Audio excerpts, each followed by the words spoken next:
So, good morning to everyone. And let me take the opportunity to welcome everybody who is tuned in. My name is Patrick Kariwo, on behalf of the Insurance Council of Zimbabwe, and indeed our partners, Agribusiness Media.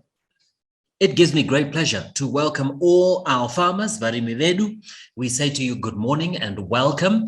This today marks part 4 of our series that we have called Because You Never Know. Because you never know what will happen. How best do we react? How do we plan better? All of life is filled with change, but the only way we manage change is by taking it into control and managing those things and anticipating what could happen. And one of the ways in which we do that is to simply get more information. And this is the very platform in which you do that. And so today, part 4 of the series is specifically aimed at livestock production, because you never know what can go wrong in that particular area. And for this purpose, we were meant to host, if I may put it that way, Dr. Choga, who unfortunately is unable to make it, but our plan will continue nonetheless. And we are well represented because today we have, as usual, John Chirindo, who represents Minerva Risk Advisors. He will be speaking to us about managing those risks from a livestock perspective. But also on hand to fill that gap for our guest who's no longer able to make it, I'm proud to say we have our partner throughout, Rawlings Coffee. Rawlings Coffee represents Agribusiness Media, who of course are the largest digital agency in the country, representing all our farmers. So Rawlings will be presenting on behalf of Dr. Choga and indeed bringing his particular perspective because he is intimately acquainted with the farming body and all its representatives. So I am really delighted that we are able to welcome Rawlings this morning and indeed John Chirindo. So without further ado, let's get into the meat of the program so we can have these presentations, which we will follow up as usual with Q&A. So ladies and gentlemen, if indeed you have questions, please send them through into the chat box. Or indeed, if you are able, at the end of the presentations, you are more than welcome to come on and present live whatever it is that you may wish to share by way of comments or indeed your questions. So Rawlings, good morning to you and welcome. And I'll hand over to you if I may. Great that you can join us. Insurance is there to protect you against the threat of financial loss caused by everyday events. It removes uncertainty by transferring the unknown consequences of losses from theft, fire, floods, or accidents to an insurance company. The protection gained from paying an insurance company a regular sum of money is called a premium. By collecting premiums from many people, the insurer accumulates a pool from which losses can be paid for. We represent short-term insurance companies in Zimbabwe and are here to help you understand how they can help you with everyday insurance because you never know. For more information, call us on 0242 708 031 up to 2 or visit our offices at number 4 Josiah Tongogara Avenue, Harare.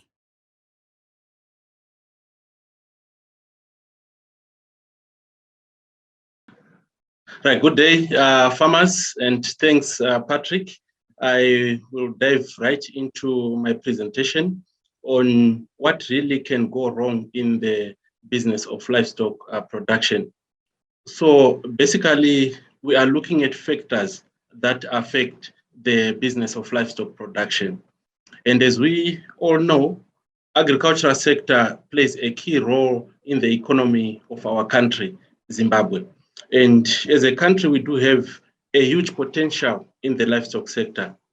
And the rising levels of human population are putting too much pressure on farmers to produce more food, which then creates a very good opportunity for business-minded farmers. But despite the fact that we have a huge potential, there are challenges that are facing the business of livestock production. And we are going to look at these challenges at farm level. So in this presentation, I will discuss more on these challenges as well as the problems. And the next presenter, Mr. Chirindo, will then cover on risk management strategies for livestock production. So for a smooth flow of the presentation, we shall group the problems or factors into two: those that are production related and those that are business related. There are, of course, other factors beyond the farm gate that may directly or indirectly affect your farm business, such as government policies, but we won't do much on that today. So let's start off by looking at the production factors. You know, a lot of things can go wrong when raising livestock for the market. And the assumption, well, is that you intend to, or you're already into production for a business. So we mean you are keeping your animals for selling after they reach a certain age or maturity. And most of the production factors result in low productivity, thus affecting the bottom line or profit, or what we call the return from your investment. So the first factor that we are going to look at is diseases. Livestock diseases are of great economic importance. Why so? Because they reduce the overall productivity in livestock enterprises. In fact, they actually deplete your wealth and savings, especially for you farmers. So before going into production, you really need to understand that livestock health is often best achieved through prevention other than treatment, and also that the good or efficient livestock management skills are pivotal to good animal health. Things like biosecurity, vaccination programs are key to preventing your animal diseases. And here in Zimbabwe, there's been a lot of research, local research on diseases and infections. So farmers, we really need to make use of such locally available information so that we get more insight on the diseases affecting particular livestock. And this has to be done actually before we go into production or before we invest in a particular project.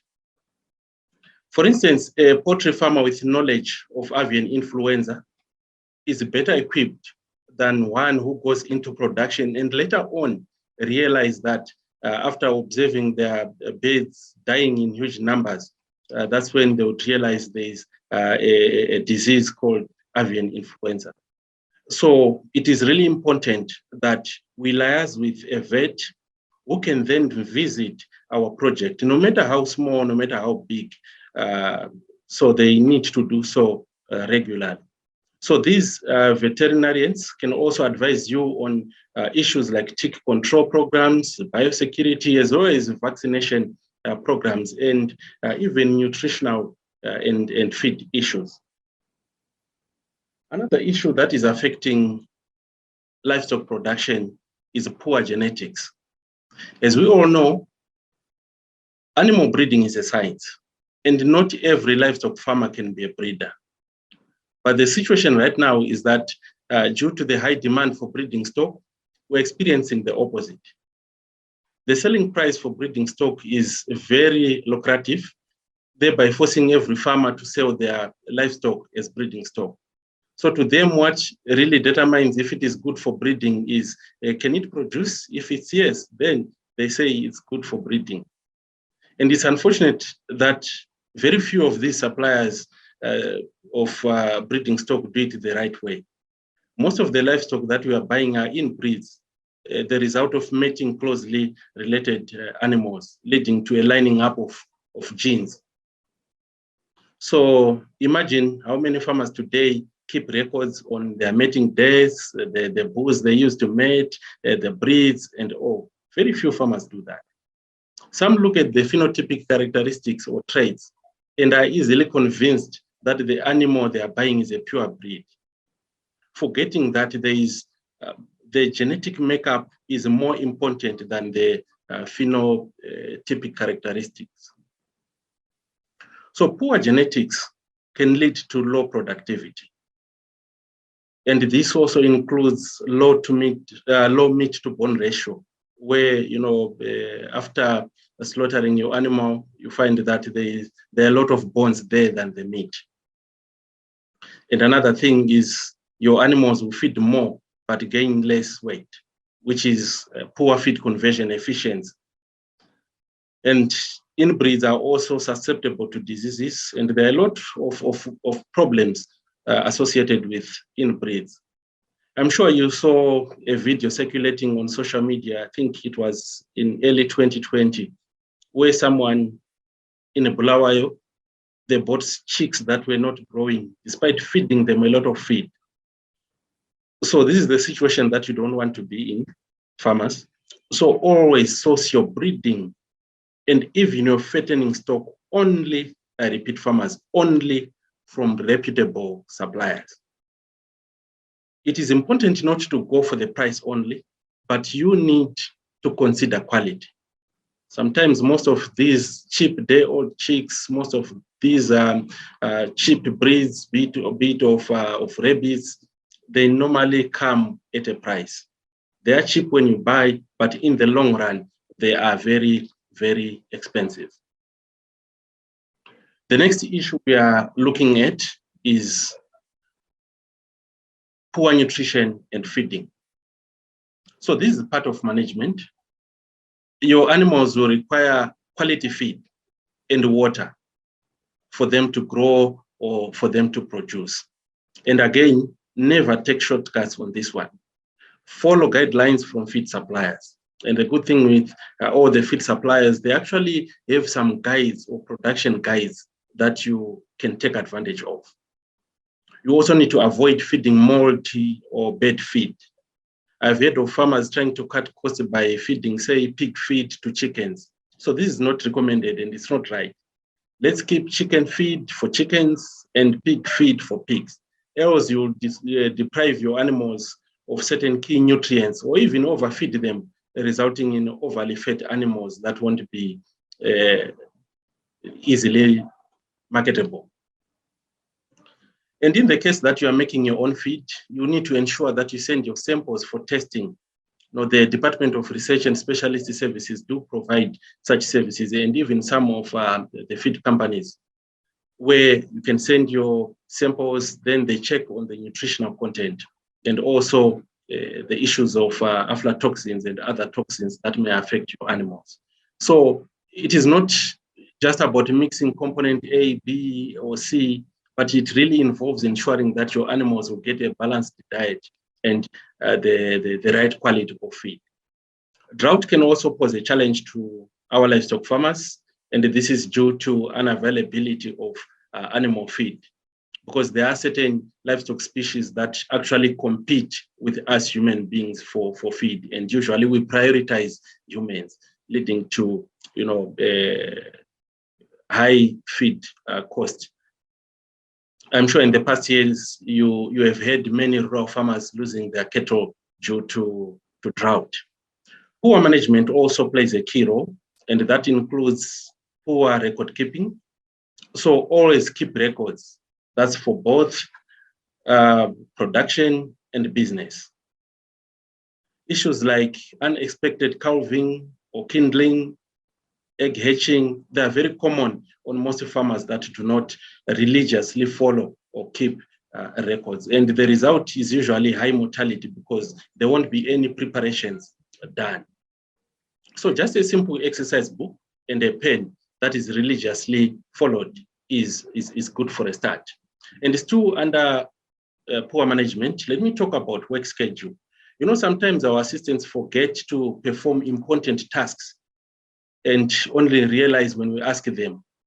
So things like vaccination, preparation of brooders, regular cleaning, weaning, and other critical tasks have to be performed at the right time. So a work schedule is usually put on the notice board and works as a reference point for our assistants. So as soon as they get into the brooding house, they look at the tasks and tick every task that they would have completed or they have to complete. And even in their absence, it is easier to know when a new assistant to replace them can take over from. Another thing is most farmers go into livestock production without training. Training is key. And ensure you get training on both, that is technical and business. Production problems are usually associated with little or no technical know-how. So trainings will actually help you to avoid such costly mistakes, such as feeding the wrong feed, wrong stocking density, and other production problems in general. So the training can help you also to plan for your business. You don't want a situation where you say run out of feed or veterinary supplies in the middle of a production cycle. So you need to plan ahead of time and gather the required resources to avoid disappointment. And for this to happen, you need training. There are a lot of institutions today, government institutions, even the agro inputs dealers or suppliers, they also provide training to support their customers. So you need to take advantage of that. So whenever you seek advice, always seek from qualified professionals in the industry. I know farmers who, it's actually a farmer in Mount Darwin, they injected the wrong drug after recommendations from a WhatsApp group, and eventually they lost 3 cattle. So whenever you get advice from any other person who may not be qualified in the livestock industry, always seek advice or confirmation from veterinarians or other professionals before putting into action. So before you start, it is also important to visit farms. And when you visit these farms, target both successful and non-successful farmers. There are other farmers who tried doing livestock production and failed. Visit them as well. Have a chat with them. And, there are some who are doing very well. Visit them, have a chat with them, and ask a lot of questions when you visit so that you get an insight of the type of business that you are going into. You also need to learn why they're doing well and as well as why some have failed. So remember, information is power. Don't go into farming blindly. So always invest in research, in training before you go into actual production. So the next issue is a key one, is theft. And it is very worrying that many farmers today continue to lose their livestock to thieves. And most livestock today fetch good prices on the market. And that then result in many seeing livestock or stock theft as a lucrative business. Stock theft results not only in a significant financial loss for producers, but also the loss of future breeding heads and bloodline. But I would like to applaud the efforts by the Zimbabwe Republic Police, as many of the livestock thieves today are being caught, and there's currently an operation, I think launched, is it 2 months ago, codenamed Nyama ya Vepi, and it's targeting all restaurants to try and curb stock theft. So they need to really convince the police when they visit them on where they actually bought their meat from. But as farmers, we have a role to play. Let's not leave it to the Zimbabwe Republic Police. We need to play our part because this is our investment.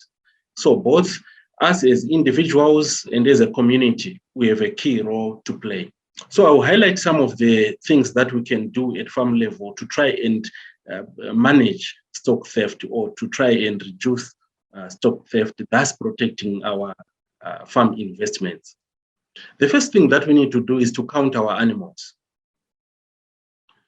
Our animals should be counted regularly, and that is to identify and detect potential losses ahead of time. The frequency or How many times you count your animals, it really depends on the size of your head, but it mustn't exceed weekly, though we highly recommend daily counting. But now technology, it may not be difficult. It may be difficult to count your animals if the head is large, but technology has made it very easy today. And there's artificial intelligence where a machine does the counting for you. And this is available here in Zimbabwe. So counting is best done by the owner or maybe someone they can trust. And whenever you count or as you count, check for signs of injury that could have resulted from attempted theft. Report any missing livestock to police and also inform your neighbors immediately.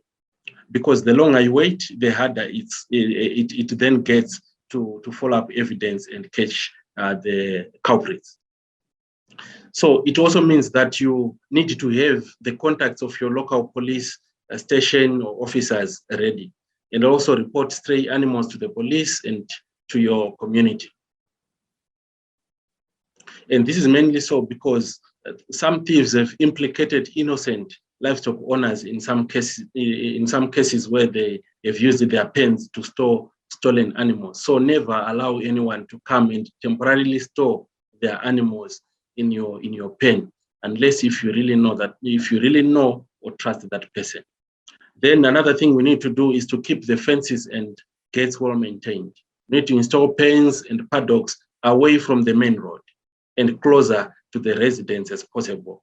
Also secure all gates with strong quality locks. And now there are some locks that are equipped with sirens or some sound they make whenever someone tries to tamper with. So you can also invest in those. Also remember that when hinges are exposed, then the thieves can easily tap off with a couple of hand tools. So it's really important to always make sure they are kept in properly. And also regularly inspect for damage or weak links that might allow someone or even these culprits to get through. And if possible, try to use steel pens as they are more secure. Then it is also important to make use of technology. They are tech companies that have developed a system that tracks animal location. So the livestock identification and traceability system, it's actually a plastic chip that can be inserted in the ear of an animal. And it's capable of storing electronic data that can be linked to a server. So you can get real-time data of your animals. You also need to be observant. If anything seems amiss, you need to trust your gut. For instance, if you see signs that someone may have been on your property or crawl, such as footprints or tire tracks near the perimeter, you need to take extra precautions. So the same goes if you notice any suspicious vehicles making repeated visits or slowing down when they get close to your land. So there's also the issue of insurance, but Mr. Chirindo will cover more on that. If possible, you can also employ security guards who will then patrol your paddocks and crows. So the other things that you need to put in place is get trusted employees, put in place a stock register, branding. Then those are the issues that can help you to protect your investment. So we covered on the production side. Then on the business side,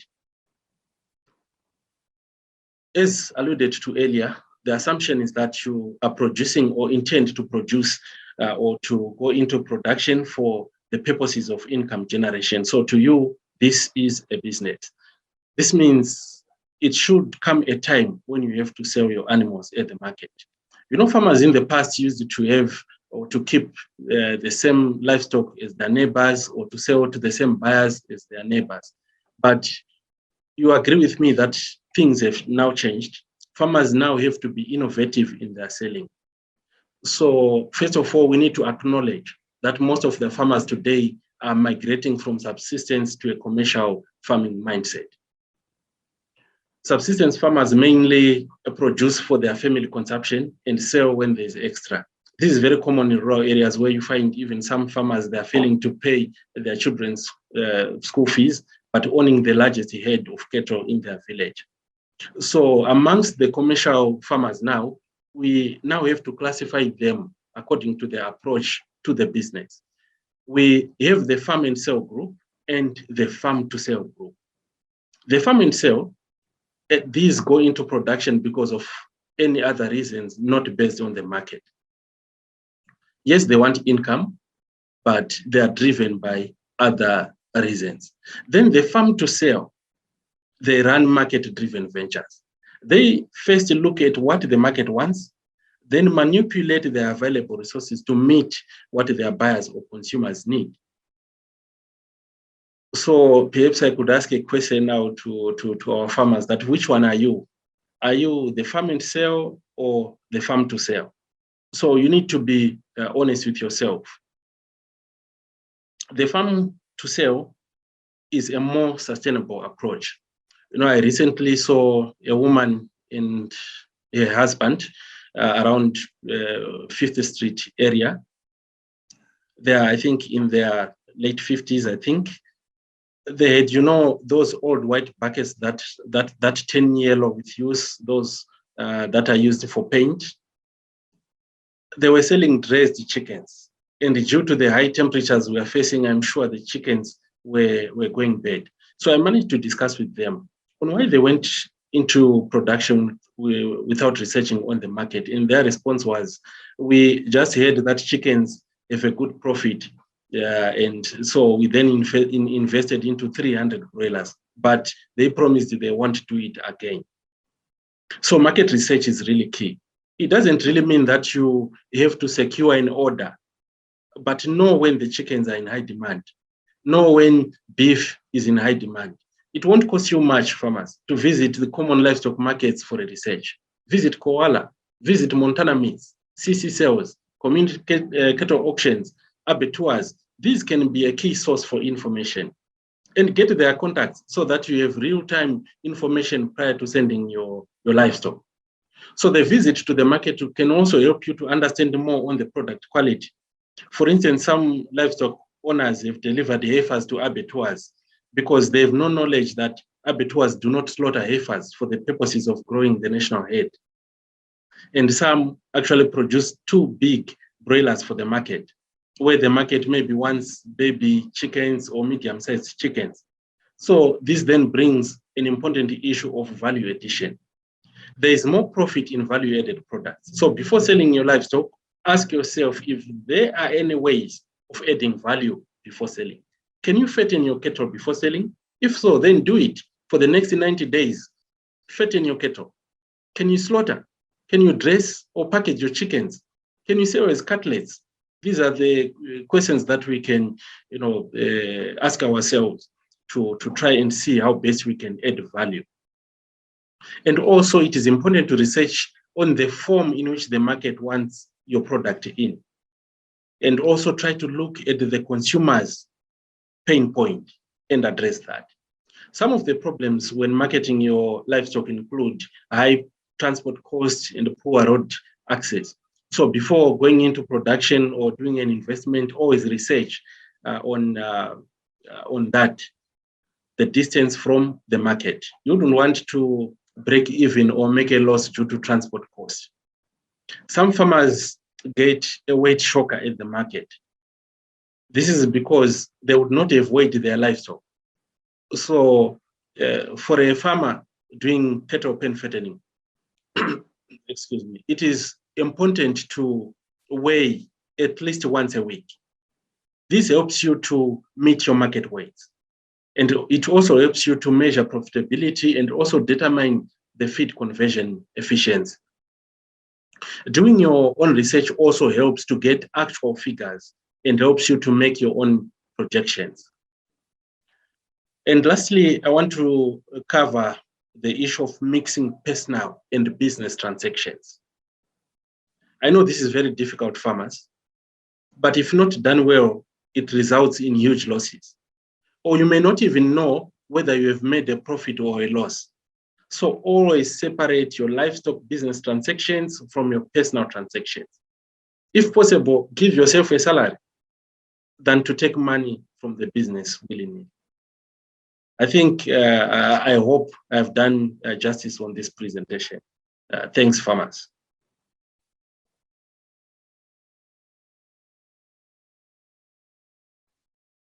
Rawlings, thank you very much. That was certainly very clear and also pertinent, I think, to all our farmers. I think that you covered a very broad scope of farming activity where typically things can go wrong. And I do appreciate your reminding our farmers that, information is power, and all change that we want and desire in our lives comes with the input of new information. If we are not getting information, new information, we will carry on doing what we have always done. And the end result is you will always get what you have always got. And the idea is to grow. We must push for growth. And this is a time for generating ideas. And I think that the entire listing, from the best business practice to the need for training, and also how to look after livestock, including the aspects of breeding and how that can improve the end result, were fascinating to be able to learn. So thank you, Rawlings. At this point, can I just confirm, John, are you with us? John Chirindo? Hello, how are you, Patrick? I am well, John. Good to have you on board, and welcome once again for this final presentation for 2021. So if I may hand over to you, John, and say that, in respect of livestock production, you will now, by virtue of your positioning with Minerva Risk Advisors, give us your perspective on how farmers can handle this risk associated with livestock. Thank you, John.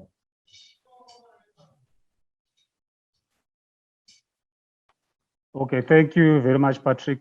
I'm just trying to share my screen here. Great, no problem. And while you're doing so, can I just remind you that our time now is, in fact, I make it 24 minutes to 11, which means that, we should be able to go up until about 1:45 or 10:45, and then leave the rest of the time for participation in question and answer. But we can see your presentation. Thank you very much.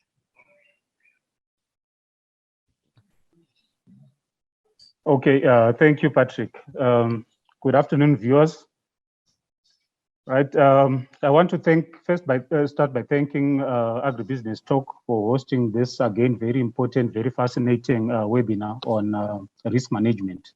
I think previous installments have focused mainly on crop production, and it's a good thing now we have moved to livestock, because I think we all know that Zimbabweans have always used livestock as a store of value and a symbol, as a symbol of wealth.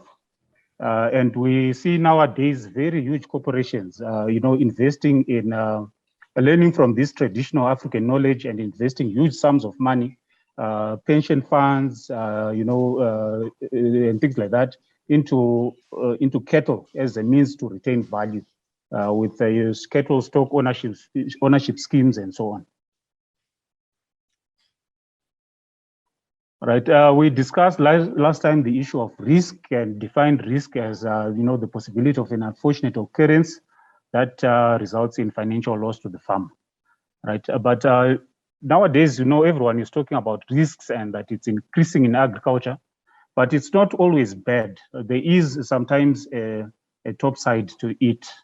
Right. Most risks may be unavoidable, but they are manageable. And awareness of effective management of risks enables a farmer to take advantage of opportunities. For example, in a drought year, if you have a feed bank or a store that you have retained, you are able to then, produce very good animals, well fattened, and you can fetch a premium price on the market. because you have managed, you are aware that there's going to be drought, and you have taken measures to mitigate against the effects of that drought. So selecting an appropriate risk-return trade-off is a critical management decision that a farmer has to take.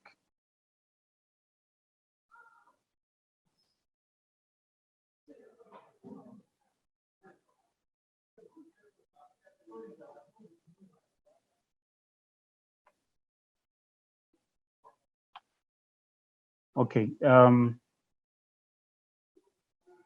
my slides appear to have been stuck there for a moment, right? So when we talk about risk management, there are certain processes that are followed, starting with identification of risk, assessing the severity and the frequency of the risk in order to evaluate it, then planning a response strategy, which can be acceptance and retention, then mitigating or reduction of the effects of the risk, transferring to a third party, or totally avoiding the risk. We'll discuss this in more detail in the following slides.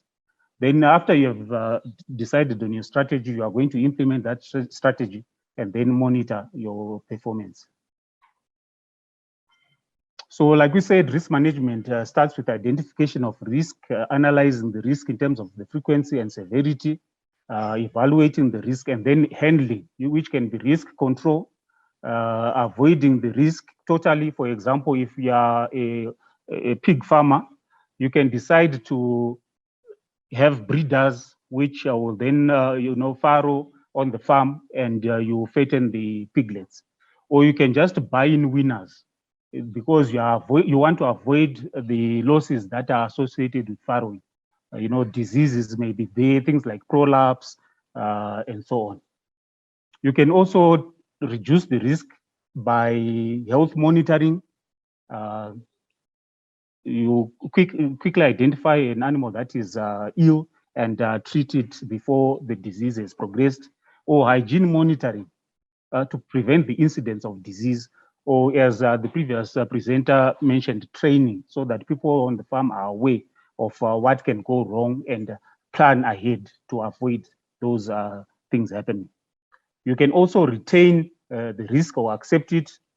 For example, if you are a contractor and you want milk, maybe a dairy contractor, you can buy animals, then contract farmers to raise them on their farms with their facilities, and then you get the milk, but you maintain ownership of the animals. Then you can also transfer the risk, which is traditional insurance, or maybe financing markets, like the example that I've just given with the dairy farmers, or you can have index covers. These are popular in Kenya, but in Zimbabwe, we don't have them at the moment.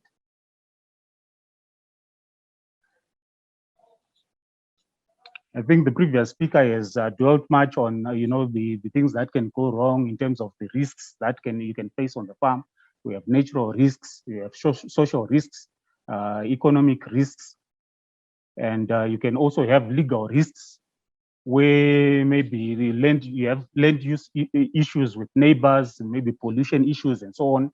Liability to third parties which may be on the farm. You may hire someone maybe to help with castration of your animals, and then maybe they can get a kick on the jaw, and their jaw gets broken. Then maybe they can then claim,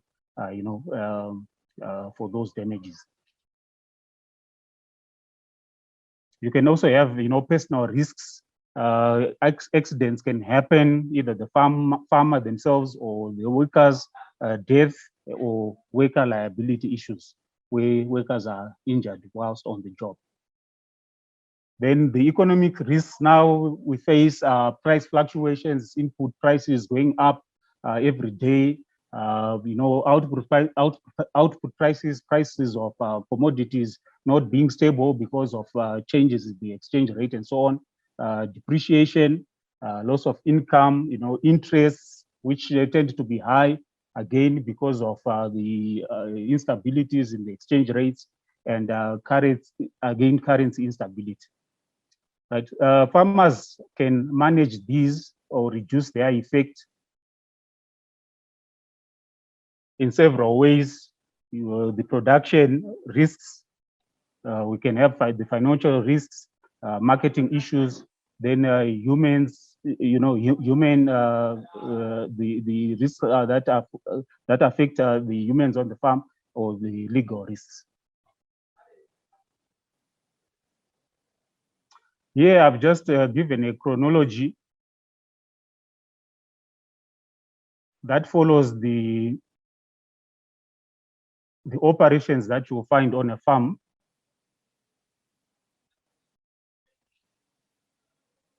Starting with maybe the choice of the enterprise or the farm itself, right? This is normally based on the location of the farm, right? You need to have suitable breeds for that particular location. If you are someone in Gokwe or in Nembudzia, and you want to venture into dairy, you are probably better off choosing a hardy, breed as opposed to the Holsteins or Jersey cows, because of the high temperatures that are experienced in that locality. Your location will also influence the carrying capacity on the farm. If you're in natural region 1, natural region 2A or 2B, there's very fast growth rate, very fast, herbage accumulation, and then the carrying capacity, therefore the number of livestock units that you can have on your farm will be more than if you are in marginal or arid areas. Your location will also affect the disease incidence. If you are in the Zambezi Valley, where there are issues of tsetse flies, you can end up with trypanosomiasis, and you may be better off maybe doing game farming as opposed to cattle ranching. You also manage risks by budgeting. Know what costs you are going to incur, the viability of your enterprise. Right? What is the break-even cost? What is the break-even return or break-even income? You need to be aware of cash flow bottlenecks, so that if you need to get financing options, you can then do that. If there are government programs that also assist with input provision, maybe Department of Veterinary Services and so on, can maybe sell certain inputs or provide dipping facilities at lower cost, I think it would be a good thing for the farmer to exploit or take advantage of these services. The previous speaker also talked about production planning. You need to plan the operations that you are going to have on the farm so that everything is timely and you don't miss out anything. When you are going to vaccinate, when you are going to give certain medications to boost productivity on the farm, this has to be taken into consideration. And then a workflow calendar is put in place, and this is very important for overall performance on the farm. You need to also look at the quality and adequacy of the resources that you have, the resources in terms of labor, what skills do your personnel have? If you have a difficult calving, do you have people who are able to assist on the farm? You may also be able to do pregnancy diagnosis, know which animals are empty and which are pregnant. And then if those that are empty, you may be able to service them so that you don't lose on calving and you have high calving rates. Availability of drugs, the vaccines, and so on. Feeds, again, is very important, especially for the dry period. You may need to supplement your animals. You need to have stocks of these supplements. Then also the appropriate equipment. If you have pigs, do you have the farrowing crates? Do you have your creep areas and so on, so that the general welfare of your young stock is improved. Then you also look at biosecurity. For high intensive livestock enterprises, especially poultry, where you have a high concentration of stock over a small area, biosecurity is very important. You need to prevent transmission of diseases into the property, because once that happens, there's a chance of catastrophic losses occurring because of the density of animals that are on your premise. Parasites and disease control, again, is very important.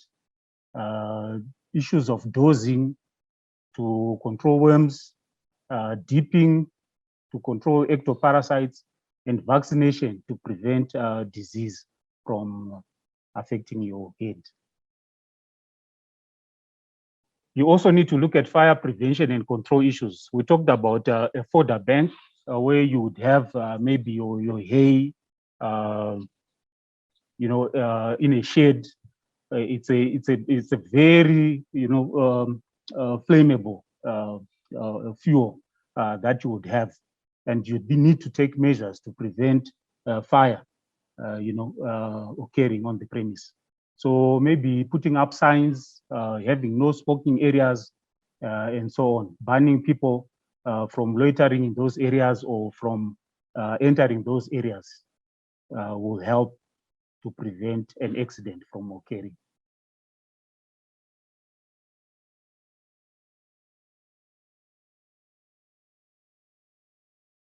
So I have something blocking my view here.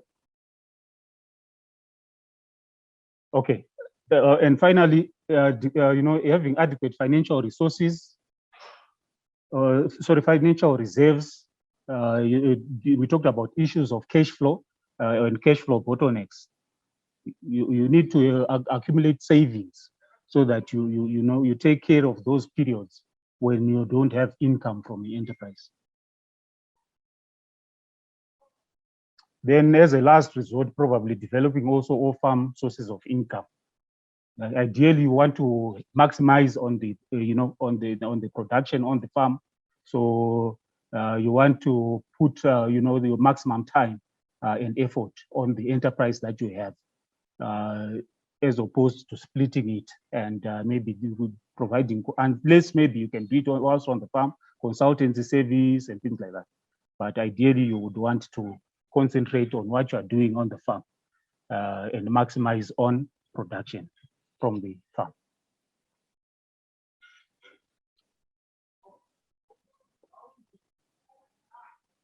We talked about risk transfer to a third party, and the best way of doing this is to have insurance. There are various policies that are available on the market to cover livestock. In fact, most forms of livestock can be covered, including your cattle, sheep, goats, poultry, even fisheries, horses, and so on. So you need to consult your brokers or your insurers and find out more about these products and make use of them.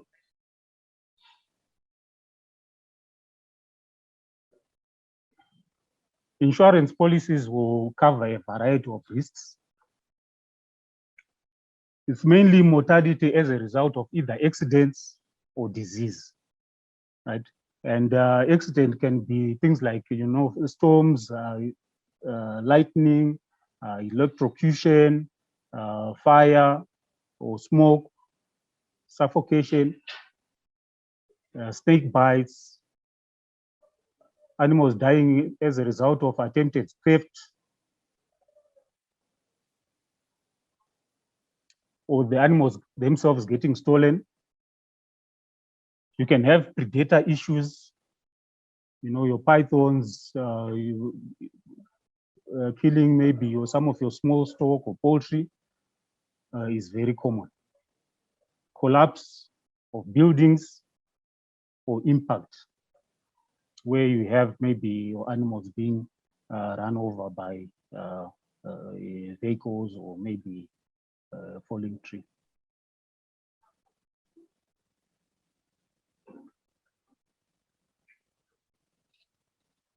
Okay, that brings me to the end of the presentation.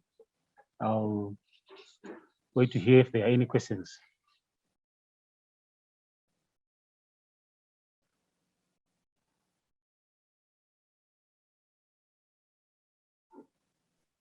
Well, thank you very much, John. I must be honest, I struggled towards the end of your presentation, but I did manage to get, I would think, at least the first 3/4 of it.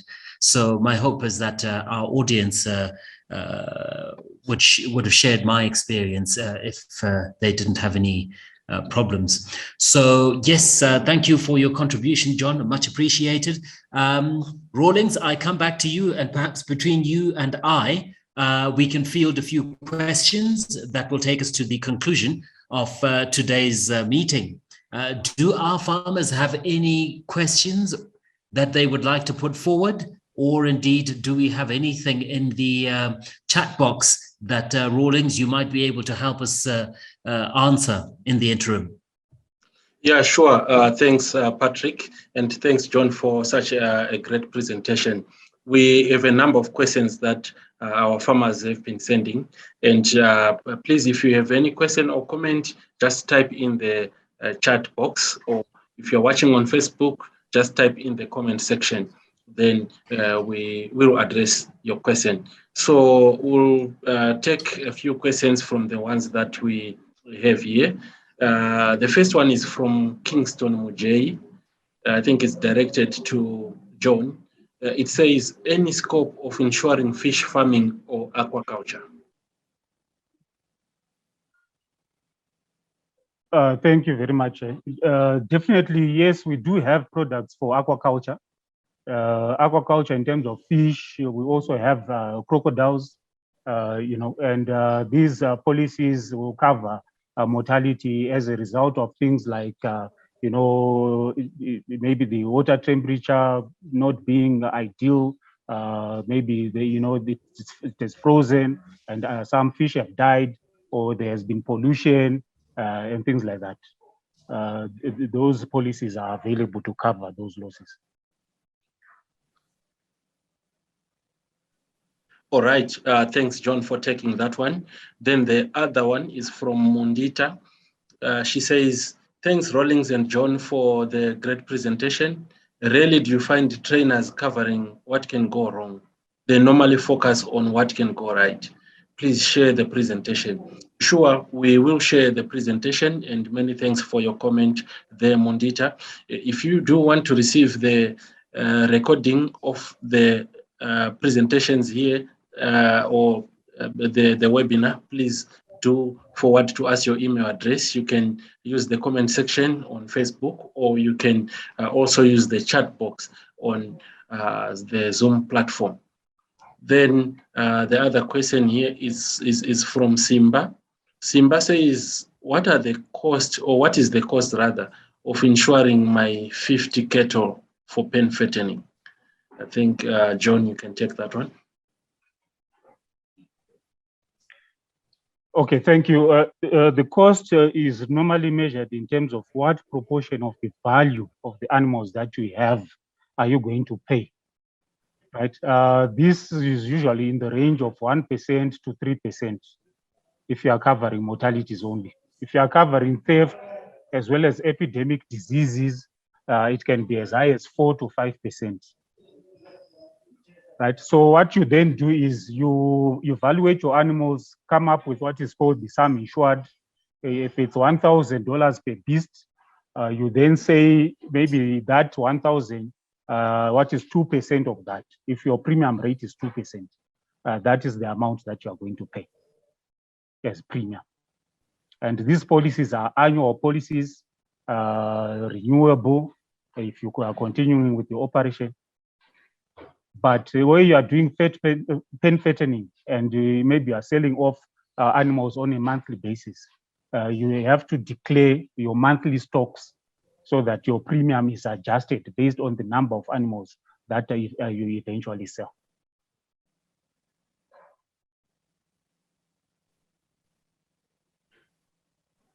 All right, thanks, John. Then another question here, or comment rather, from Kingston Mujay, says, very insightful, helpful, and highly inspirational. Thank you for the presentation. Okay, thanks, Kingston, for that comment. Then another question is from Tafadzwa Ahmad Ziripi. Tafadzwa says, where can I get training in goat farming? Okay, so there are a number of institutions, Tafadzwa, that offer training, and even the Ministry of Agriculture is in a farmer education department, under which you find those agricultural centers of excellence that we used to know as agricultural colleges. There you can get some short courses on goat farming. And whenever you are trying to find who can train you, always remember to approach those that are qualified, because some of the opportunists today, what they do is they go online, read a lot of material, even some material that won't even apply in our country, looking into the climate and the breeze that we have. So that will be, detrimental to your production and also your investment. So then the other question here is from Chipoma Bika. Okay, she says, okay, it's for John. Do you provide insurance services? Okay, thank you, Patrick. Yes, Chipo, we do provide insurance services. I work as a broker with Minerva Risk Advisors, and we do have all classes of insurance for livestock, for crops, and even farm equipment and so on, in addition to your traditional covers of motor, buildings, all assets that you can think of. We do provide insurance covers for those. Okay, so perhaps maybe they would want to know how they can contact you. Okay, I'm able to share my number, which is also on WhatsApp, and the number is 0772 933 14. I'll repeat 0772 933 14. Okay, thanks, John, for that.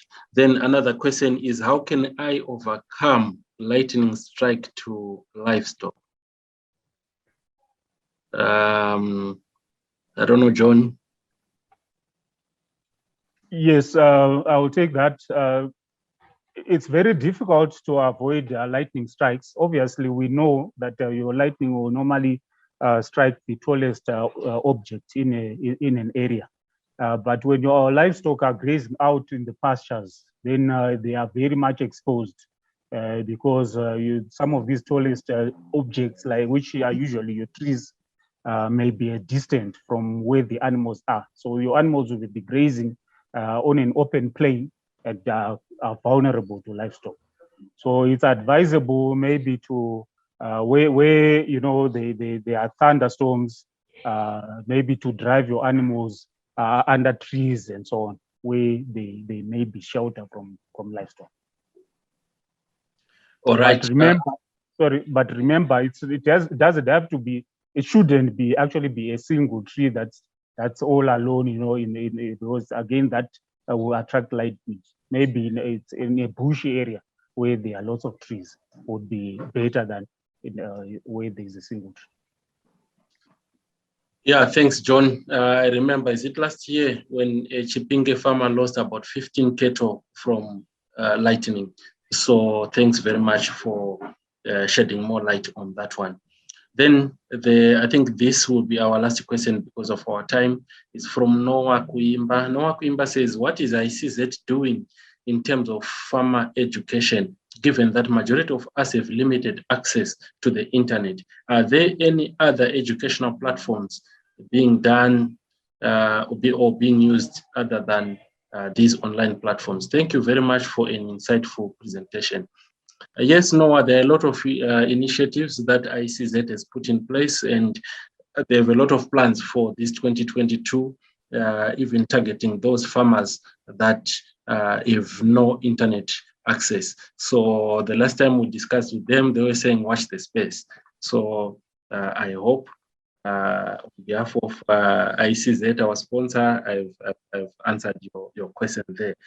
Patrick, over to you because of our time. Yeah, and thank you, Rawlings. And I think you were right on behalf of ICZ.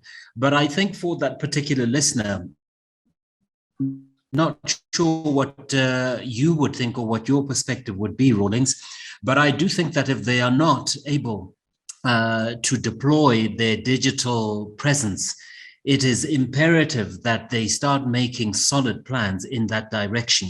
The world has shifted, and I think that those particular farmers should make an extra effort to be shifting as well, because you just cannot compete effectively in these times if you do not have a digital presence. It is to get that information when you need it in a way that is comfortable and also in a way that is timely. I don't know if you agree, Rawlings.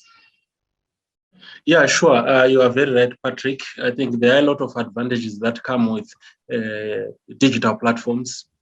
Things like real-time information, information that can be easily updated.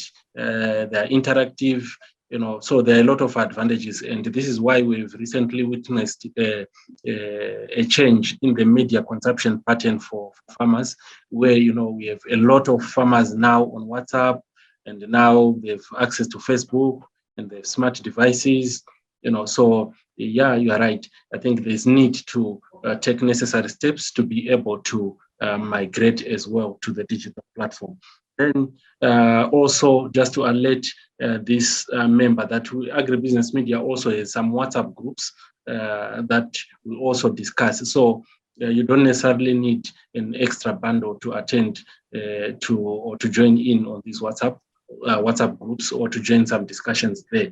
You can just use your existing WhatsApp bundle. So in short, it's really important to make steps to migrate to the digital platforms. Absolutely. Well, thank you, Rawlings. And so on that note, ladies and gentlemen, we take the opportunity to bring to a close this part 4 in our series, Because You Never Know. It is an ongoing responsibility brought to you by the Insurance Council of Zimbabwe and their partners, Agribusiness Media. So we are not ending here. So it is important to keep having the feedback that you are giving us, and also making sure that you stay connected in terms of our updates by checking the websites and various of the other representatives that you may know from the 2 associations. But for now, we say all the best to you as you go into the festive seasons, and keep on planning, because the only way that you can manage the increasing pace of change is to raise your level of knowledge, but also likewise raise your level of planning so that you can anticipate things that can go wrong and be able to manage them when they occur. So all the best to everybody. Thank you, Rawlings. Thank you, Audra, for putting this platform together on behalf of Brand Africa Project. We are very grateful for your stewardship and your efficiency in managing this particular series. And likewise to our sponsors, the Insurance Council of Zimbabwe. We are very grateful for the initiative that the council has taken to educate their markets and make sure that as they go forward, they not only survive, but thrive through the availability of information. Likewise, Agribusiness Media, yourself, Rawlings, it's been an absolute pleasure working with you, and we look forward to continuing when business resumes again in 2022. John, we would not have made it through the series without you. So, John, we are very grateful for your continuing presence and contributions from all sorts of perspectives. And again, we are also looking forward to continuing our association with you. So thank you, Mr. John Chirindu. Thank you, Patrick. Thank you, everybody. Have a great day ahead.